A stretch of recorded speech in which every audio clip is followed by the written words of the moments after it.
you can work on micro habits with regards to your conscientiousness. And I think the best micro habits is to set up some aims for yourself, goals that you actually value.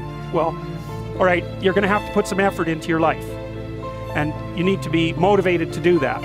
And so what are the potential sources of motivation? Well, you could think about them in the big five. But then there are dimensions that you want to consider your life across. And so we ask people about, well, you know, if you could have your life the way you wanted it in 3 to 5 years, if you were taking care of yourself properly, you know, what would you want from your friendships? What would you want from your intimate relationship? How would you like to structure your family? What do you want for your career? You have an intention for the thing, and that the intention is going to determine the outcome. And I want you to live the dream, because I'm not living the dream because I'm special. I'm living the dream because I was obedient to the call of the dream. So often we spend our lives wishing and hoping and hoping and wishing and desiring things. This is what I know for sure. You don't get what you wish for. You don't even get what you hope for. You get what you believe. The dream is greater than anything that I could have imagined. I am responsible for the choices that I make in my life. I am responsible for every action. There is an equal and opposite reaction. So what does that mean? That means everything that you are putting out into the world, every action, there is an equal and opposite reaction. It means no matter what you do, you are responsible for the energy that you are pulling out into the world, because that very energy is coming right back to you every single time, whether you believe it or not, because it is law. It is law. It is law that what you put out into the world is coming back. Hard work pays. Always thought. It's not paying for me. It's not over for me. I'm immediately going to launch myself into training for professional wrestling. I couldn't have launched myself with that type of training that I did every day for hours in a boxing ring that was stiff like concrete. Every day for hours. I couldn't have launched myself with that type of mentality had I not fallen on my face after 10 years of football failed. I want you to think about those goals. I want you to taste them. I want you to internalize it. I'm telling you to dream your dream because I want you to feel it. I want you to taste it. Just like when the weather is changing, you can feel it. I want you to be able to feel when you're getting closer to it and closer to it. You've got to have a dream session. You've got to take out 10 minutes, 15 minutes, 20 minutes, and you've got to actually go in a room, close the door, and you've got to see yourself doing it. You've got to feel yourself doing it. Sometimes desire waits for a trigger, waits for something to happen. Who knows what the happening may be? A song, the lyrics, a movie, a dialogue, a seminar, a sermon, a book, an experience, confrontation with an enemy, a conversation with a friend who finally levels with you. Whatever the experience it is, it's so valuable. And here's my best advice. Welcome all experience.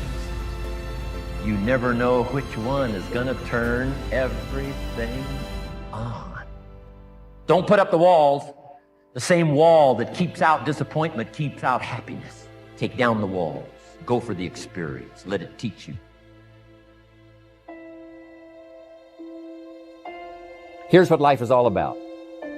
To become all that we can possibly be. The full development of all of your potential. That's number one. Number two is the wise use of all of your resources. That's what life is all about. Full development. Let us consider this question. If you could do better, should you? In the time allotted to labor, in the time given to economics, care for family, success, achievement, productivity, the creation of value, the development of skills and creativity, if you could do better, should you? I think that one of the greatest satisfactions of living life to the fullest is doing the best you can with whatever you have. And you want to be happy, but you got to get there. It's a shortcut to getting there. Identify your gift and get busy with it. God gave all of you a gift. Identify your gift. It is the thing that you do the absolute best with the least amount of effort. That's your gift. Get busy at that. He put that gift inside of you. He didn't hide it under a rock or put it under the mountain or put it on the mountain somewhere. He put the gift in you. If when the alarm clock goes off in the morning and you ain't happy about it, you ain't doing what you want to do. See, you fighting upstream. You going against what God created you for. If your job makes you sick to go to, if you're unhappy with waking up to go to where you got to go, it's because you ain't living in your gift. Your gift is the thing that you do the absolute best with the least amount of effort. The problem with people is we don't pursue our gift oftentimes. We try to go get an education and make it think that's going to get us somewhere, and then we try to pursue a passion. If you identify that gift, man, that gift is the thing that can make you great. Wait for this sweet fruit.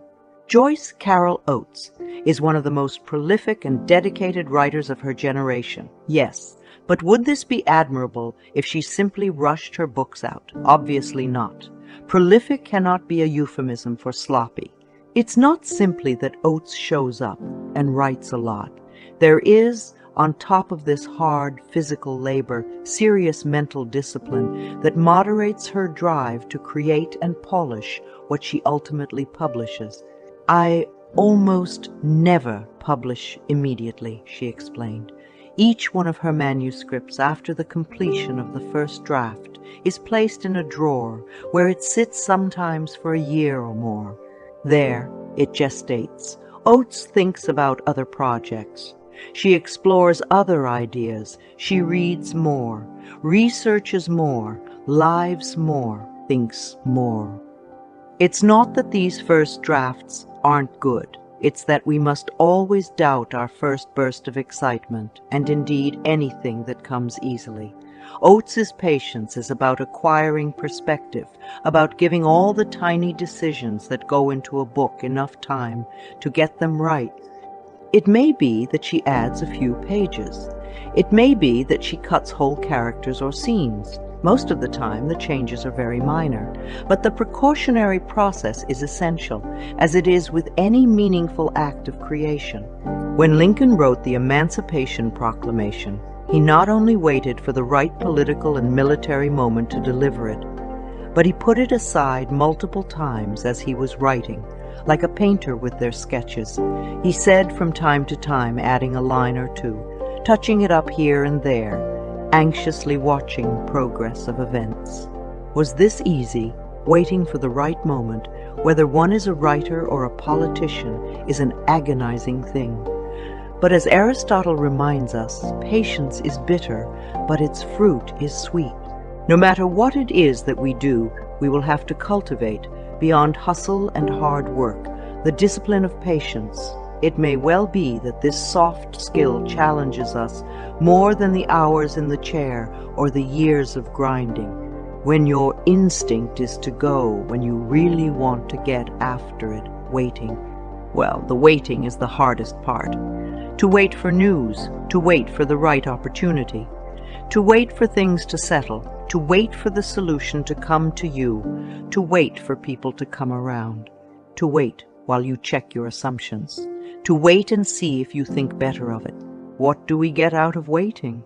Well, the Bible says that through our patience we come to possess nothing less than our souls. The discipline of patience prevents us from acting on insufficient information, from picking the wrong option, from going too soon, from forcing it, from rushing people or giving up on them, from the wrong conclusion, from missing out on all the wonderful rewards that come to those who wait.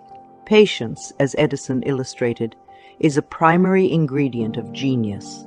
Even fits of inspiration or flashes of brilliance are worthless without the patience to polish, refine, and ultimately release. Edison's genius was exactly this: the patient commitment to test things over and over again, to put an experiment or an invention aside until someone could procure him better raw materials, figuring out how not just to invent the light bulb, but to doggedly develop a way of delivering the electricity underground to the first block of houses, and then navigating the politics required to actually make this a reality in New York City. It is impossible for an impatient person to work with others. It is impossible for them not to make errors of judgment and of timing.